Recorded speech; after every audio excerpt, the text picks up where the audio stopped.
we're going to first look at the dragon, and we're going to look at what the scripture says about the dragon. So let me share the screen.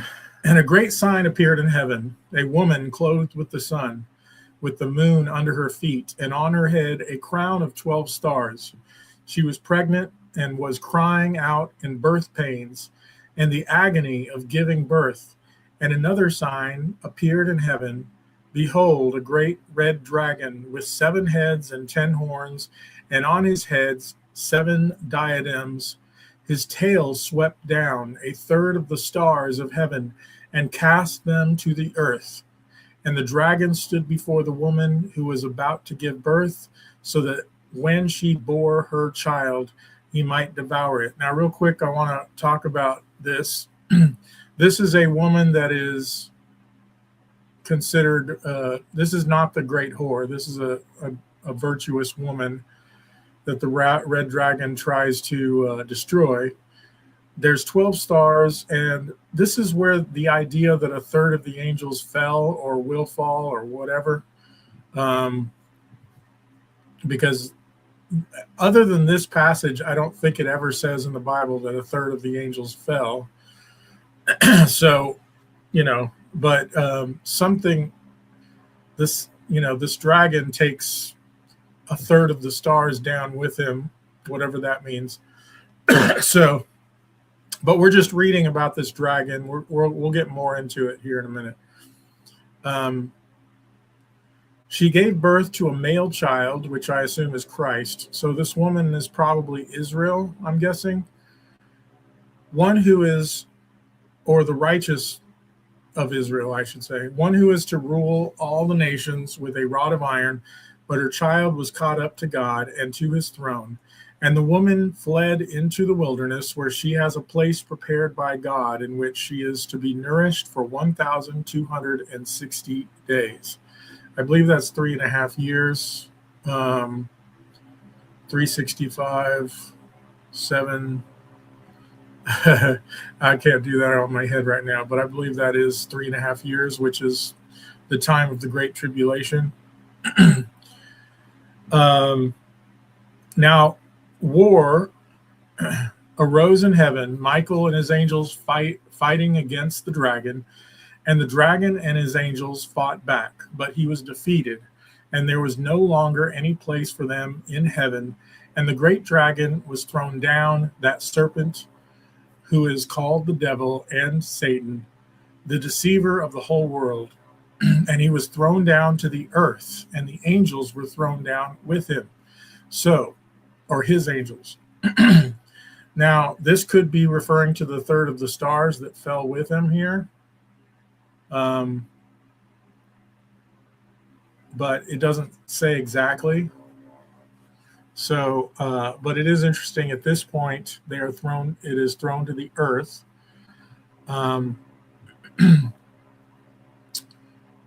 And I heard a loud voice in heaven saying, now the salvation and the power and the kingdom of our God and the authority of his Christ have come, for the accuser of our brothers has been thrown down. So one of the things about this dragon is he's called an accuser. So just something to take note of. Who accuses them day and night before God, and they have conquered him. Excuse me. By the blood of the Lamb and by the word of their testimony. For they love not their lives even unto death. Therefore rejoice, O heaven, and you who dwell in them. But woe to you, O earth and sea, for the devil has come down to you in great wrath, because he knows that his time is short. My assumption here is that he's thrown down to the earth at the time of the Great Tribulation. The 1,260 days. Verse 13, and when the dragon saw that he had been thrown down to the earth, he pursued the woman who had given birth to the male child. But the woman was given the 2 wings of the great eagle, so that she might fly from the serpent into the wilderness, to the place where she is to be nourished for a time and times and half a time. That phrase is also used for 3.5 years usually. It's possible that, I mean, that's what I've always been told what that means. Um, the serpent poured water like a river out of his mouth after the woman to sweep her away with a flood. But the earth came to help of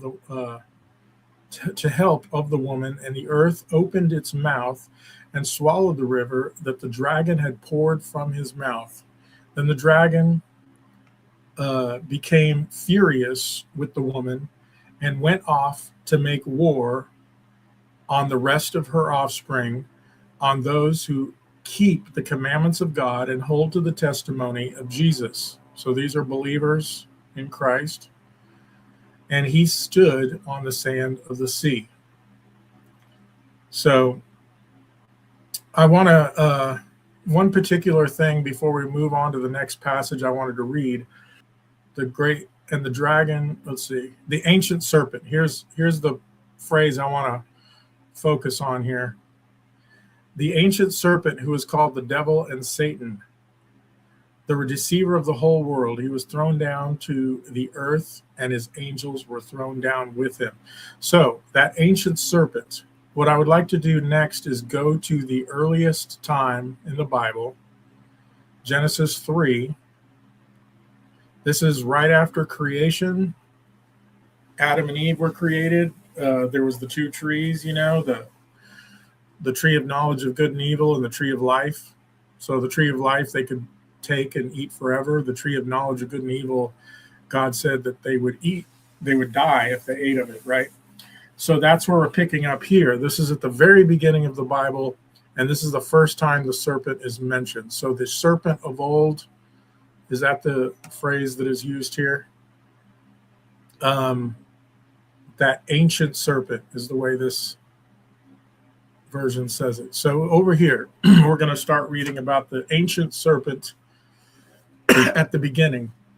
Now the serpent was more crafty than any other beast in the field that the Lord God had made. He said to the woman, "Did God actually say, 'You shall not eat of any tree in the garden'?" And the woman said to the serpent, "We may eat of the fruit of the trees in the garden, but God said, 'You shall not eat of the fruit of the tree that is in the midst of the garden, neither shall you touch it, lest you die.'" Now, I want to point out something that caught my attention. Neither shall you touch it, lest you die. God didn't ever say touch it, but sometimes in our rules, in religion, we can add to what God said sometimes. Now, I'm not saying it's not wise to not touch it, to stay away from it. But if you go back, God never said the words, "You shall not touch it." So just throwing that in there. But the serpent said to the woman, "You will not." Oh, and by the way, the serpent, when he asked the question, he says, "You shall not eat of any tree in the garden." So he's making it sound like God doesn't want you to have anything good, right? So I just wanted to point out how the serpent will twist the words, and then the woman didn't necessarily word it back exactly the way God said it. And this is a common theme that I've noticed in religion, in sometimes doctrines that get twisted a little bit, is because of this problem here, where people don't say exactly what God said. But the serpent said to the woman, you will not surely die, for God knows that when you eat of it, your eyes will be opened, and you will be like God, knowing good and evil." So when the woman saw that the tree was good for food, and that it was a delight to the eyes, and that the tree was to be desired to make one wise, she took of its fruit and ate, and she also gave to her husband who was with her, and he ate. Then the eyes of both were opened, and they knew that they were naked, and they sewed fig leaves together and made themselves loincloths. Okay.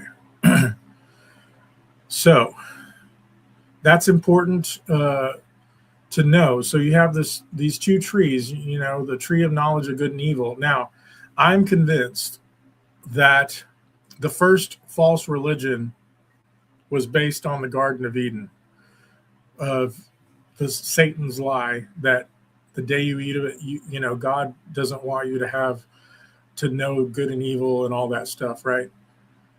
And so I find that to be interesting as I was searching these things. And so what I'm going to do is play a video somebody who explains this very well. I've played this video before on the channel. Excuse me. But I think it's very important if you want to get into like, you know, the conspiracy stuff from a biblical perspective. This is all very, very important. So here we go. We're going to listen to Bill Cooper. He does a series called Mystery Babylon that I recommend. This is just a 12-minute clip or edits of it. And I believe it shares the entire thing. So remember, the first lie of the serpent in the Garden of Eden, he's saying that God lied to you. So that's basically what we're going to be looking at here. And this is the reality of the mystery schools that exist in the world today. Oh, before I play this, though, I want to say that when I went to college at Eastfield here in Dallas, there were clubs, and one of the clubs was a Wiccan club. And what they believed was basically what Bill Cooper is presenting here of what the mystery schools believe. And that is that the God of the Bible is evil and wants to keep mankind ignorant, while the serpent wanted to free mankind with intellect or knowledge so that we too can become as gods. And so I saw that on a track like back in 1998, 99, somewhere in there. And then years later, I found Bill Cooper's stuff, which he did way before I heard it, but went somewhere on YouTube, I discovered Bill Cooper's stuff. So that brought to my mind, okay, I know for sure the Wiccans believe that because I saw one of their tracks. It's like these little cartoon booklets that Christians make, but the Wiccans did the same thing. So let's watch this then.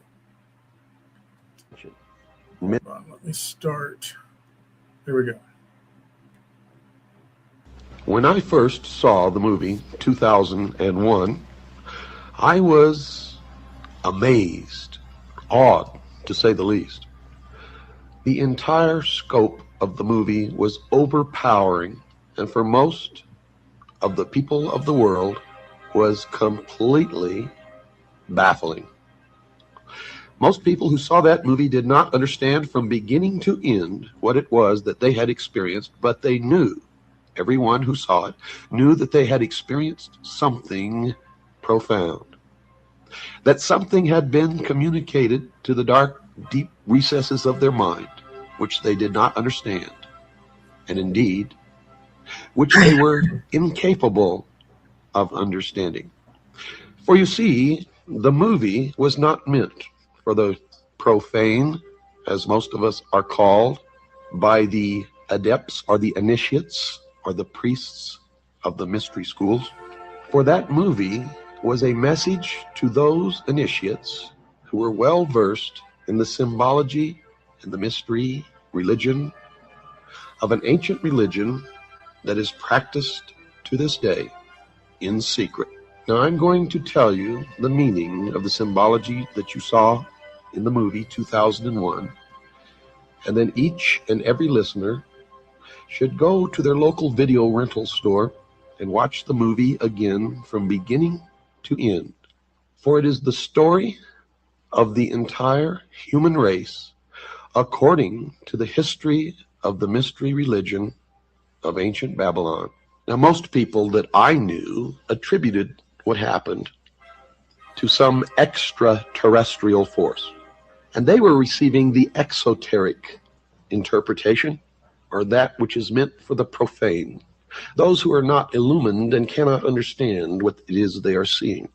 But for the initiated, what they witnessed was the creation of the world by God and the impartation of knowledge to man, the forbidden knowledge, by Lucifer through his agent Satan. For in the religion of the mystery schools, they believed that man was held prisoner in the Garden of Eden by an unjust and vindictive God, and that man was not told by this unjust and vindictive God that he could have the same powers. And man was set free from the bonds of ignorance by Lucifer through his agent Satan, and many believe that the two are the same, and that's okay because maybe they are. And that through the gift of intellect, man himself will become God. And then the story began of man's journey toward illumination. And everything in that movie was a symbol for something else. Now, the audience sitting, who are what the adepts or the initiates call profane, did not understand what they saw.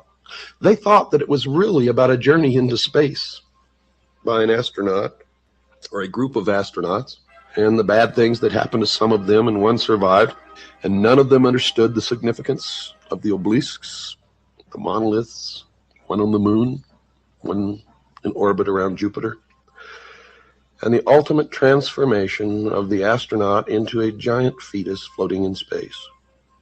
And to tell you the truth, when I first saw the movie, I didn't really understand it either, but I knew that there was something of such import there that I needed to know, that I never stopped studying until I found out. And of course, one discovery leads to another. And every time I answered a question, 100 more popped up, until I reached a point, dear listeners, where I realized that if I studied for the entire rest of my life, there's not enough time in my life to learn what it is that I need to know. But I have learned enough along the way to impart some of my knowledge to you, and maybe you can help me find the ultimate truth that all of us ultimately learn to look for. Although not all of us ever realize that we are looking, and most of us never even understand what it is that we are looking for, but some of us do understand that we are looking. The adepts or the initiates, the priesthood of the mystery school, believe that they have found it and that they know all of these things. And I'm not really sure that they do. But I know that many have been misled along this path and are worshiping the fallen angel that we know as Lucifer. Many believe that Lucifer and Satan are the same. Many people believe that they are totally different entities and that Satan is evil and Lucifer is not. But Lucifer rebelled against God, according to the Bible, and was expelled from heaven and flung to the earth to be the master of the material world, the master of the earth. How art thou fallen from heaven, O Lucifer, son of the morning star? Now notice, Lucifer was called the son of the morning star. He was also called the morning star, and there is a great mystery here, because Christ also called himself the morning star. Now, how all that fits together, I do not know, but I have been told by those who have been initiated in the mystery schools that Christ and Lucifer are one and the same being. However, I cannot bring myself to believe that. What you believe, of course, is your own business, and is not my intention to make you believe anything, but rather to impart to you what I have learned over many, many years of study into the secrets of those who worship the ancient mystery religions in secret for thousands of years. And they are the ones who have been responsible, according to my research, for most of the scientific developments and the forward movement as far as material progress goes of the human race. For they were the learners. They were the ones who developed science. They were the ones who hid their developments and used their science and their knowledge and their secrets to govern others, usually not as kings, but as advisors and as priests, and in all actuality, the powers behind the thrones in ancient times and even today. They have ruled from the shadows, and they call themselves the guardians of the secrets of the ages. And their first religion was called astrotheology, or the worship of the heavens, and their first object of worship was the sun. The second object of worship was the moon. And everywhere you see the mystery schools or the mystery religion, you will see the symbols of the sun and the moon, also known as Osiris and Isis. Man's newfound intellect set him upon a quest that, according to those who say that they know, has never ended, even unto this day. And the modern day equivalent of this ancient mystery religion calls itself the Order of the Quest. And you will see it reflected in many of their outward exoteric branches, where they disseminate information to the public, or manipulate the public, or deceive the public, as the profane to them are nothing more than cattle to be herded and occasionally to be led to the slaughter. The message was that the new man will go into the future and the rest of us will perish. We will not be allowed into the future. If we are, it will be as slave labor until we are no longer useful, and then we will simply be exterminated. The message to the vast army of initiates in the mystery school was, we are on the threshold of the new age, and into this new age will march only one man. It is the new man. It is the illumined man. It is the man that is able to make the evolutionary jump to no more war, to no more rape, no more pillage, to the level in the mystery school known as 666. It is the number of a man. It is the illumined man to the mystery schools. To those of us who are Christians, it is the symbol, mark of the beast, the indication that the Antichrist has arrived, and the beginning of the time predicted in the book of Revelation known as the tribulation. I do not advise you what you should believe or not believe, but I do advise you that we all need to learn as much as we can about everything that we can, because one thing I have learned in my life is that most of what we have ever been taught has been a lie. And that whoever these people are, and I know who they are, and I will impart that knowledge to you, who are the priests, the adepts, and the initiates in the mystery schools, they are in control, and they are shaping the future, and that future will affect all of us, so we had better learn as much about them as we can.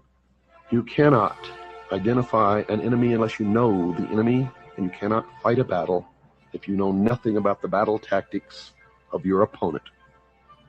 Tonight, ladies and gentlemen, we begin the origin, the history, the dogma, and the identity of the ancient mystery religions which are now known as the mystery schools, the Order of the Quest, Freemasonry, the Ancient Order of the Rose and Cross, the Knights Templar, the Sovereign and Military Order of the Knights of Malta, the Order of St. John of Jerusalem, the Priory de Sion, the Thule Society, are sometimes known as the Thule Society, the Order, the Skull and Bones, the Russell Trust, the Jason Society, the Scroll and Key, the Illuminati, and I could go on and on and on and on.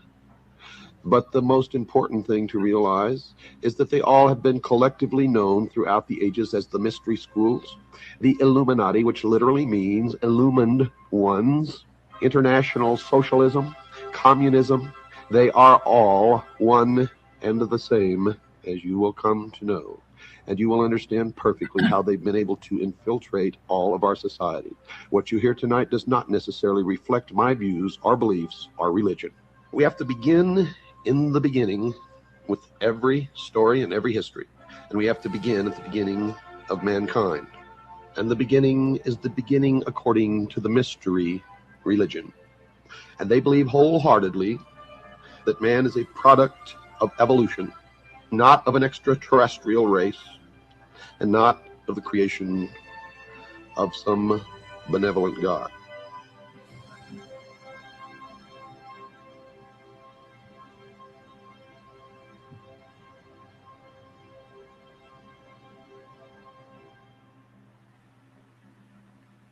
Okay, I believe that video there gives a really good summary of, I think, the root of the deception, the Luciferian deception that's going on in the world, and the dragon in Revelation, which it refers to the serpent of old. So we talked a little bit about that.